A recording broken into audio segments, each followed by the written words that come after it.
Hepsi istismar kişi de gülüm kırmam oldu dev olmuşum ne? Ne gülürsüz ki? Kız yaşı. Alt ötedeyim payına düşendi. Bizim komşu gülür kimi. Ay Allah naz edeyim. O sesle danışmaz mı? Kişi xeyli ağıyam. Kişiyle sesle danışmaz. Neyle naz edeyişim? Olmalı. Hadi çok dikkat ha! Bu, ti. Yemen kabaklı şeyin kabaklı gider. Başıma düşün inşallah sesi. Öteyim.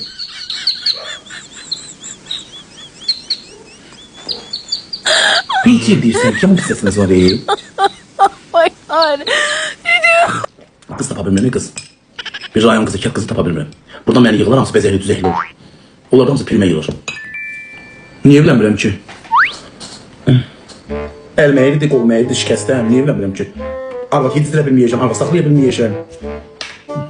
Qoy mən evlərim, məndən gözə görünə ki, ailə başçısı olacaq. Baxıb yalnızsınız. Sənə kim gəlir? Niye yoxdur? Dala sıraya diziləm. Niye gələn yoxdur ki, ma? Evləri yığışdırır. Mən niye yığışdırmaz evləri? Arvad gəlsə arvad yığışdıracaq. Onda niye evlənirəm ki? Əgər mən ev yığışdıracaqsa, subay qalarım da.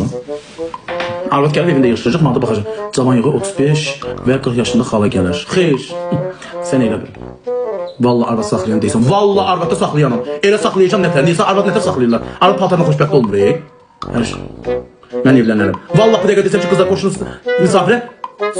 Hündüşka sürüsü kimi tıxıq qoşularlar. O deyir mən al, bu deyir mən al, gəlirəm. Amma mən ürəyimin tutduğunu alacağım. Səhər səni yerindən qaldırmağa 2 arvad lazım. Niyə ki? Bir dənə burama öpəcək deyəcək, babuşdur, bir dənə mas edəcək, alnından da öpəcək, sürekli gül babuş dimdikdir o yana. Niyə durmuş ki? Sever'in kucağında kestim. Yok en sesli tanışmayayım. Sever'in arada dolandırırsın. Vallahi babuş, Ukrayna kızları da güzel. Kardeşim ben güzellik aramıyorum. Ben ahlaklı, halan süt emmiş.